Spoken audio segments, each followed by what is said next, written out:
Kalmado ang gabi, ang mga ginintuang ilaw ng Maynila ay banayad na kumikinang sa kalangitan. Sa loob ng isa sa pinakamarangyang hotel sa lungsod, ang lobby ay puno ng buhay, mga negosyanteng nakasuot ng makikisig na suit na nagmamadaling dumaan, mga mayayamang turista na nag-check-in, mga staff na mabilis na dumadaan sa kumikinang na sahig na marmol. Lahat ay mukhang walang kapintasan, kaakit-akit, at hindi mahahawakan.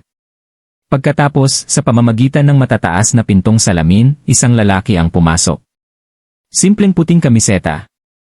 Maong. Lumusong na sneakers. Walang mga bodyguard. Walang mamahaling kotse na naghihintay sa labas. Walang designer na relo o bag, isang ordinaryong lalaki lamang na mukhang hawig sa karamihan. Ang lalaking iyon ay si Manny Pacquiao.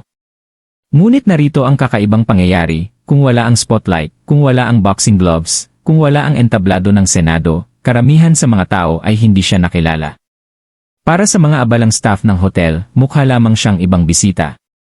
Para sa ilan sa kanila marahil ay hindi pa ganoon.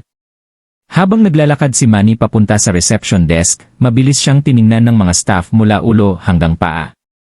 Agad na nawala ang mga magagalang ng ngiti. Ang isa ay bumulong sa isa pa, sapat ang lakas para masabi. Malamang ay hindi niya kayang magbayad ng kwarto dito. Isang mag-asawang nakatayo malapit ang nagpakawala ng bahagyang tawa. Umiling ang isa pang bisita na parang, bakit nandito pa ang lalaking ito? Nanatiling kalmado si Manny. Walang galit sa mukha. Walang hinanakit. Tahimik lang siyang nakatayo, naghihintay ng kanyang pagkakataon. Ngunit ang katahimikang iyon ang nagpabigat sa lahat. Ang tono ng pagwawalang bahala, ang mabilis na paghuhusga, ang mga ngisi mula sa mga estranghero, ito ang parehong lumang kwento na paulit-ulit na inuulit ng lipunan, ang paghusga sa isang tao batay sa hitsura sa halip na sa karakter.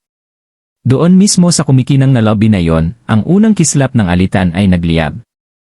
Nararamdaman ito ng mga manonood. May malaking bagay na paparating. May isang bagay na makapangyarihan.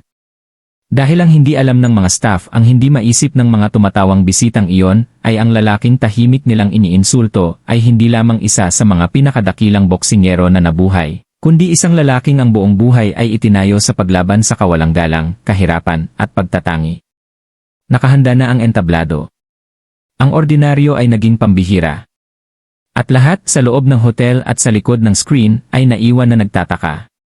Paano tutugon si Manny Pacquiao sa insultong ito? Naranasan mo na bang husgahan ng hindi patas dahil lang sa hitsura mo? I-post mo sa comments at huwag kalimutang mag-subscribe. Sumandal ang receptionist sa counter, nakakrus ang mga braso, nakatitig kay Manny na parang hindi siya kabilang. Sir, 5-star hotel po ito. Medyo mahal ang mga kwarto namin. Sigurado ka bang gusto mong magtanong? Matulis ang mga salita. Sumulyap ang mga bisita sa malapit, ang ilan ay mausisa, ang ilan ay hayagang natuwa. Isang lalaking naka-tailored suit ang bumulong ng sapat na lakas. Ganito ang nangyayari kapag hinayaan mong pumasok ang kahit sino sa labas ng kalye. Nagpalitan ng makahulugang tingin ang mga staff, nagbahagi ng isang pribadong biro na ikinagalit ni Manny. Bahagyang tawanan, ngunit nakakainsulto pa rin. Gayunpaman, hindi nagpatinag si Manny. Mahinahon niyang pinagkrus ang kanyang mga kamay sa harap niya, relax ang postura. Dahan-dahang gumalaw ang kanyang mga mata sa buong lobby, kumikinang na mga chandelier, mga velvet na sofa, mamahaling sining sa mga dingding. Isang espasyong ginawa para pahangain ang mayayaman. At ngayon, inilalantad din ang kayabangan ng mga taong nag-isip na ang kayamanan ang lahat. Isa pang miyembro ng kawani ang yumuko at bumulong, ngunit sapat ang lakas. Dapat bantayan ng mabuti ng seguridad. Hindi tayo maaaring magkaroon ng maling uri ng grupo dito. Patuloy ang paghatol. Bawat salita ay may parehong mensahe, hindi ka nabibilang. Isang babaeng dumaan dala ang kanyang maleta ang tumingin sa mga sapatos ni Manny at mumisi sa kanyang kaibigan. Kakaiba, bakit may mananamit ng ganyan sa isang lugar na tulad nito? Sumagot ang kanyang kasama, may mga taong nangangarap ng napakalaki. Hindi nila alam ang kanilang lugar. Patuloy na dumarami ang mga komento na parang bagyo. Ngunit nanatiling tahimik si Manny. Halos nakakabahala ang kanyang katahimikan. Hindi siya nakipagtalo. Hindi niya ito itinuwid. Hindi niya ipinakita ang kanyang pagkakakilanlan. Matyagang naghintay lang siya, na parang sinusukat niya ang sandali. At naramdaman ng mga manonood na tumataas ang tensyon bawat segundo. Magsasalita na ba siya ngayon? Lalayo na ba siya nang napahiya? O may hinihintay pa ba siyang mas malaking bagay? Lumapit ang receptionist, ang boses ay puno ng pagmamataas. Sir, kung nais ninyo, maaari akong magmungkahi ng mas abot kayang lugar sa baba. Isang lugar na kayang-kaya ninyo. Ang magkasintahan sa likuran ni Manny ay humagikik ng malalim, umiiling. Ang kayabangan sa hangin ay halos hindi na matiis. Ang pagkakaiba ay napakalinaw, ang kapakumbabaan ng isang lalaking sumakop sa mundo ng boxing laban sa pagmamataas ng mga taong nag-isip na ang isang simpleng kamiseta at lumang sapatos ay walang kahulugan. Pero hindi nag-atubili si Manny. Tumingala siya, sinalubong ang mga mata ng receptionist at nagbigay ng isang banayad na ngiti. Ang ngiting iyon ay may taglay na kapangyarihan na hindi nila maintindihan. Hindi ang ngiti ng isang taong talunan. Ang ngiti ng isang taong may alam na hindi alam ng buong silid. Ang tunggalian ay hindi na lamang tungkol kay Manny at sa mga staff. Ito ay kayabangan laban sa kapakumbabaan. Kamangmangan laban sa katotohanan. Paghatol laban sa hustisya. At habang tumatagal siyang tahimik na nakatayo roon, lalong lumalakas ang pananabik. Muling nagbulungan ang mga bisita, ngunit sa pagkakataong ito ay nagbago ang tono. Gumapang ang kuryosidad. Siguro nga hindi lang pala ordinaryo ang lalaking ito. May mangyayari. Isang bagay na magpapabago sa buong lobby na nabaligtad. Dahil sa loob lamang ng ilang minuto, malapit nang matuklasan ng lahat ng nasa hotel na iyon kung sino talaga ang kanilang ininsulto. Inayos ni Manny ang strap ng kanyang maliit na bag at lumapit sa counter. Nang sa wakas ay nagsalita na siya, ang kanyang boses ay kalmado, malumanay, halos napakahina para sa engranding lobby. Pasensya na, sabi niya nang may magalang na ngiti. Maaari mo ba akong sabihin patungkol sa iyong mga kwarto? Gusto kong malaman kung ano ang nagpapa-espesyal sa iyong hotel. Kumura pang receptionist, halatang nairita sa kanyang pagpupumilit. Sir, sinabi ko na sa iyo, napakataas ng mga rate dito. Ang pinakamura ay higit pa sa $100 kada gabi. Dahan-dahang tumango si Manny, na parang malalim ang iniisip. Ayos lang iyon. Pero ano ang karaniwang iniaalok mo sa iyong mga bisita? Anong klaseng pagtrato ang maaari nilang asahan? Nakaantala ang kanyang tanong. Sa isang segundo, hindi alam ng receptionist ang sasabihin. Hindi galit o desperado ang tono, sadyang talagang mausisa, parang may tinatanong siyang mas malalim. Pinilit ng receptionist na ngumiti. Inaasahan ng aming mga bisita ang pagiging eksklusibo. Pagkapribado.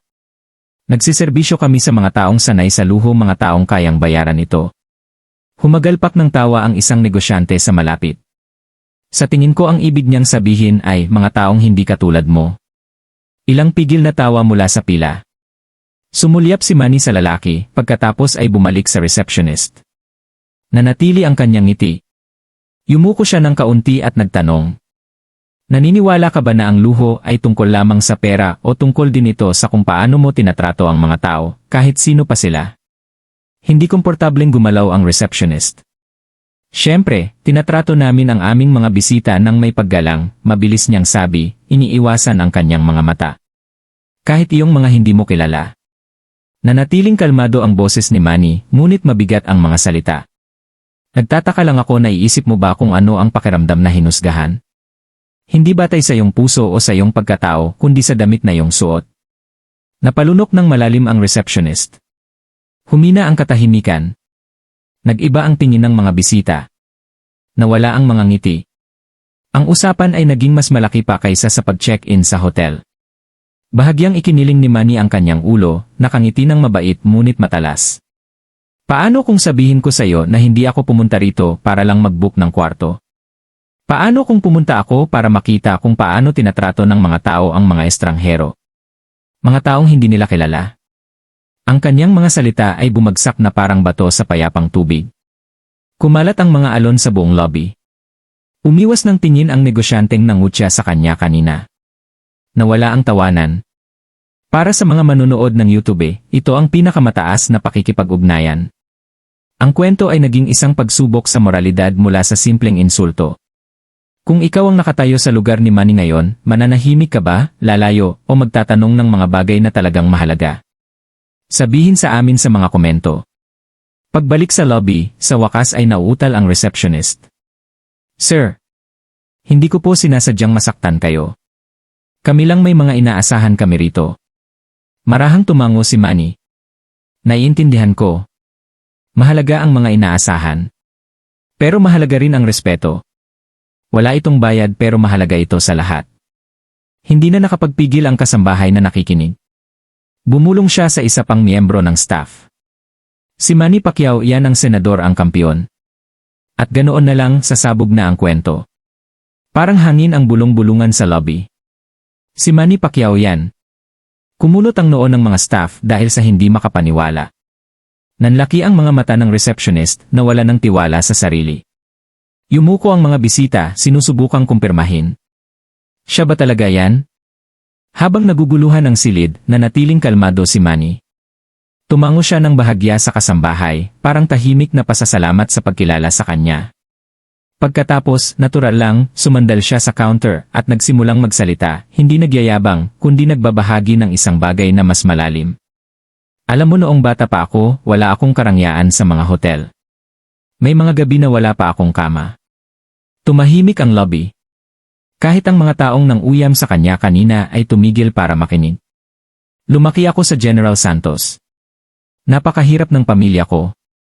Ang nanay ko ay nagtatrabaho ng husto pero may mga araw na walang pagkain. Nagtitinda ako ng tinapay at donut sa kalye para lang makatulong. Minsan natutulog ako sa mga karton. Noong panahong iyon, hindi ako nakikita ng mundo bilang espesyal. Tinitingnan ako ng mga tao tulad ng pagtingin sa akin ng ilan sa inyo mayong gabi na parang hindi ako nabibilang. Ang kanyang mga salita ay may bigat ng totoong alaala, totoong sakit. Pero kahit noon mumiti ako. Dahil naniniwala ako na may mas magandang naghihintay sa buhay. Naniniwala ako na kung magsisikap ako, magdarasal ng husto, at igagalang ang mga tao, kahit ano pa ang trato nila sa akin, balang araw ay magbabago ang mga bagay-bagay. Isang mahinang bulong ang dumaan sa silid. Hindi komportableng gumalaw ang negosyante. Nakatitig ang receptionist sa counter, nahihiya. Sandaling lumayo ang mga mata ni Manny, na parang bumalik siya sa mga kalyeng iyon. Ang amoy ng mga kalye, ang sakit ng gutom, ang hapdi ng pagtanggi. Pagkatapos ay umayos siya ng pagkakatayo, matatag ngunit mahinahon ang boses. Nagsimula akong magboxing dahil ito lang ang paraan para mabuhay. Nagsanay ako ng walang sapin sa paa at punit-punit ang guwantes sa maliliit na yiwiting kung saan walang naniniwala sa akin. Pinagtatawanan ako ng mga tao. Sinasabing napakaliit ko raw, napakahirap, napakahina. Pero bawat suntok ko ay hindi lang basta suntok. Isa itong laban para sa aking pamilya, para sa dignidad, para sa respeto. Naluluhan na ngayon ang kasambahay. Ibinaba ng mga bisita ang kanilang mga telepono, hinila tungo sa totoong katapatan. At pagkatapos napansin ng mundo, dumating ang mga tagumpay. Ngunit kahit na naging kampiyon, kahit na naging senador, hindi ko nakalimutan kung ano ang pakiramdam ng maging hindi nakikita. Ang husgahan batay sa panlabas na anyo. Ang tratuhin bilang hindi gaanong mahalaga. Tumigil siya. Napuno ng katahimikan ng lobby. Natamaan siya ng liwanag ng chandelier, hindi isang kilalang tao, kundi isang lalaking nabuhay ng tunay na pagdurusa. Kaya nga ako nagtatanong. Dahil ang kayamanan ay hindi nasusukat sa pera. Ang tunay na kayamanan ay nasusukat sa kabaitan, sa kung paano mo tinatrato ang taong nakatayo sa harap mo, alam mo man ang pangalan nila o hindi. Ang mga salitang iyon ay tumatagos sa kayabangan na nangingibabaw sa lobby. Ilang minuto ang nakalipas. Biglang lumitaw ang marmol, ang pelus, ang mga chandelier, lahat ng ito ay parang maliit kumpara sa laki ng kwentong isinalaysay. Para sa mga manunood ng YouTube, nagsimulang lumambot ang mga puso. Ang pagpapakumbaba ni Manny ay hindi lamang nagbibigay inspirasyon, ito ay lubos na nakakaugnay. Lahat ay hinusgahan. Lahat ay minamaliit. Lahat ay naramdamang hindi nakikita. At sa kwento ni Manny, nakakita sila ng sarili nilang mga piraso. Nanginig ang mga kamay ng receptionist sa counter.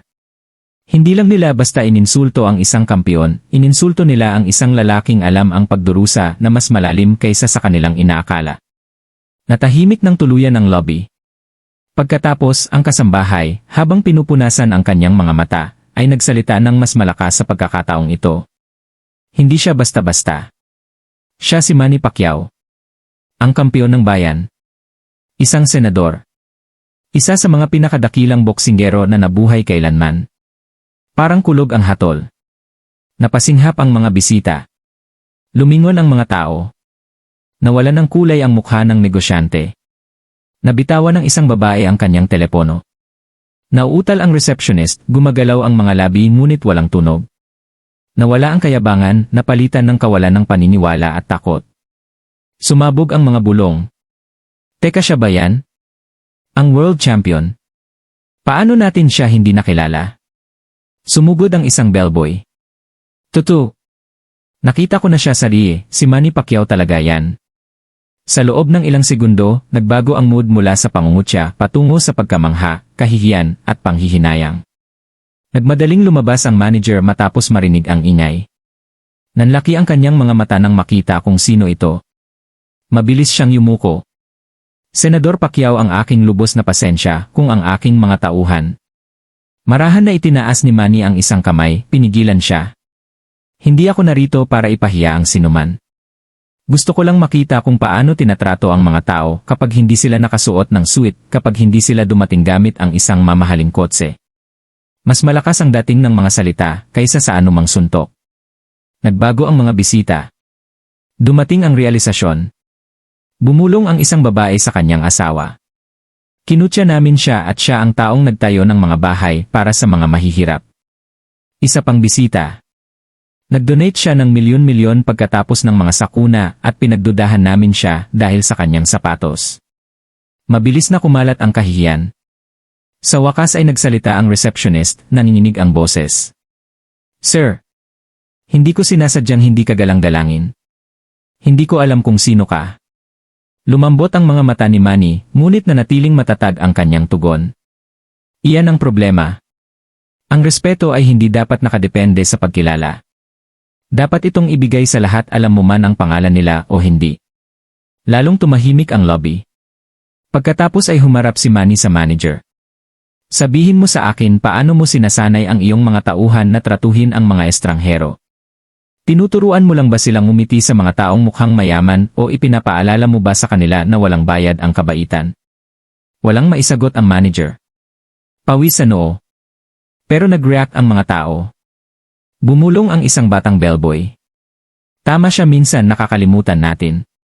Bumulong ang isang bisita. Dapat tayong lahat ay mahiya. Higit pa sa anumang lecture ang itinuturo niya sa atin. Lumabas ang katotohanan, lantad para makita ng lahat. Ang lalaking kanilang kinutya ay hindi lamang mayaman o sikat. Siya ang patunay na ang dignidad, pagpapakumbaba, at respeto ay mas mahalaga kaysa sa anumang suit, anumang kotse, anumang titulo.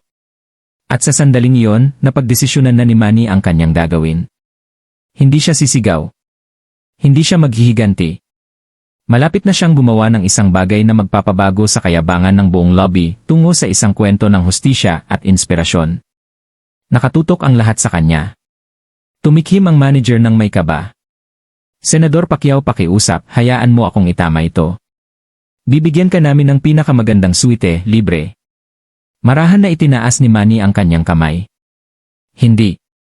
Hindi ako nandito para sa isang libreng kwarto. Hindi ko kailangan ng espesyal na pagtrato. Pagkatapos ay dumating ang mga salitang parang kulog. Bibilhin ko ang hotel. Napabuntong hininga. Nabasag ang isang tasa ng kape sa sahig. Nanganga ang receptionist. Mabilis na kumurap ang manager. Bibilhin ang hotel. Tumango si Manny ng isang beses, matatag. Itong lugar. Tatanggapin ko. Nagulat ang mga tao. Ang mga taong nakangisi at bumulong ay hindi na nakapagsalita, nakatitig sa kawalan ng paniniwala. Nagpatuloy si Manny, matatag at malinaw ang boses. Pero makinig kayong mabuti. Hindi ko binibili ang hotel na ito para ipahiya ang sinuman. Binibili ko ito para siguraduhin walang sinuman ang tratuhin gaya ng pagtrato sa akin ngayong gabi. Namutla ang receptionist. Nanginginig ang mga kamay sa mesa. Itinago ng negosyante ang kanyang mukha sa kanyang mga kamay. Hindi makatingin ang babaeng tumawa sa sapatos. Humakbang ang kasambahay, may luhang tumutulo. Sir, salamat po. Wala pang nagsalita para sa amin ng ganito. Marahang umiti si Manny sa kanya, pagkatapos ay lumingon sa buong silid. Madalas na tinitingnan ng mga tao ang mga damit, sapatos, hitsura at sila ang nagpapasya sa halaga ng isang tao. Pero paano naman ang respeto? Ano ba? Kabaitan. Iyan ang tunay na nagpapaganda sa isang lugar. Katahimikan. Tumango ang ilan. Yumuko ang ilan. Ang hotel na ito, sabi ni Manny, ay hindi na lamang magiging isang lugar ng karangyaan. Ito ay magiging isang lugar ng dignidad. May pumasok man na nakasweet o nakatsinelas ay pareho ang trato sa kanila. Nauutal na sabi ng manager. Sir, ikararangal po namin kung totoo po ang sinasabi ninyo. Tumingin si Manny sa paligid ng lobby sa huling pagkakataon, mga chandelier, marmol, mga staff, mga bisita, ang buong eksena na humatol sa kanya ilang minuto na ang nakalipas. May mahinahong otoridad na sinabi niya. Ang totoo ko po ay lahat ng sinabi ninyo. Kumpleto na ang pagbabago. Ang mga kawani na dating nakayuko ay tumingala na ngayon sa pagkamangha.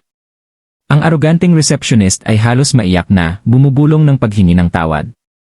Bumulong ang mga bisita, na pagtanto na nasaksihan nila ang isang aral na dadalhin nila magpakailanman. Sa sandaling iyon, si Manny ay hindi lamang isang boksingero, senador, o isang mayamang tao. Isa siyang buhay na halimbawa ng pagpapakumbaba at hustisya. Isang taong hindi lamang nagsasalita tungkol sa respeto, hinihingi niya ito sa pamamagitan ng aksyon. Ang lobby, na dating puno ng mga ngisi at kayabangan, ay ngayon ay puno ng pagmumuni-muni at respeto. Ang receptionist na nagsimula ng lahat ay sa wakas ay nagsalita, na nababaliw ang boses. Sir, pasensya na po. Hindi ko po alam kung sino kayo. Patawarin niyo po ako. Lumingon si Manny, ang mga mata ay banayad ngunit matatag. Hindi ito tungkol sa pag-alam kung sino ako. Ito ay tungkol sa pag-alam kung sino ka kapag nakaharap mo ang isang estranghero. Ang respeto ay hindi dapat nakasalalay sa pagkilala. Hindi mo kailangang malaman ang pangalan ko para tratuhin ako ng mabuti. Mas malalim ang tinamaan ng mga salita kaysa sa kahit anong lektura. Bumagsak ang mga balikat ng receptionist. Tumulo ang mga luha. Humakbang ang negosyante, mahina ang boses. Hinuhusgahan kita batay sa iyong sapatos at nagkamali ako. Patawarin mo ako. Maliit na umiti si Manny. Lahat tayo ay nagkakamali. Ang mahalaga ay kung natututo tayo mula sa mga ito. Bumulong ang mga tao ng pagsang-ayon. Tumango ang mga tao. Pagkatapos ay naglakad si Manny papunta sa kasambahay, ang unang nakakilala sa kanya. Inilagay niya ang isang banayad na kamay sa balikat nito. Salamat sa pagpapaalala sa lahat kung sino ako. Ngunit higit sa lahat salamat sa pagtrato sa akin nang may paggalang bago mo pa man malaman ang pangalan ko. Umugong ang mga luha sa kanyang mukha. Para sa kanya, hindi ito tungkol sa katanyagan. Ito ay tungkol sa dignidad, ang uri na ibinalik ni Manny sa bawat puso roon. Sa wakas, tumingin si Manny sa buong lobby sa huling pagkakataon. Ang kanyang boses ay may tahimik na lakas ng isang tunay na kampiyon. Tandaan mo ito, ang pera ay kumukupas. Ang katanyagan ay kumukupas. Ang mga titulo ay kumukupas. Ngunit ang respeto iyon ay panghabang buhay. Tratuhin ang bawat tao ng may dignidad dahil hindi mo alam ang mga laban na kanilang pinagdaanan para lamang makatayo sa kanilang kinalalagyan. Hindi naman nakakahiya ang sumunod na katahimikan. Napakalakas nito. Mahinang pumalakpak ang mga bisita. Ang ilan ay nagpahid ng luha. Maging ang manager ay yumuko ng malalim, nangangakong tunay na sukli. Kumaway si Manny, umiti, at lumabas ng hotel sa parehong paraan ng kanyang pagpasok, simpleng damit, tahimik na mga hakbang, mapagkumbabang puso. Pero sa pagkakataong ito alam ng lahat sa lobby na yon na ngayon lang nila nasaksihan ang isang bagay na hindi malilimutan. Kung naantig ka sa kwentong ito, pindutin ang like, share ito, at subscribe. At sabihin sa amin sa mga komento, saan ka nanonood? Dahil mahalaga rin ang iyong kwento. Walang bayad ang respeto, kabaitan, at pagpapakumbaba. Ngunit maaari nilang baguhin ang lahat.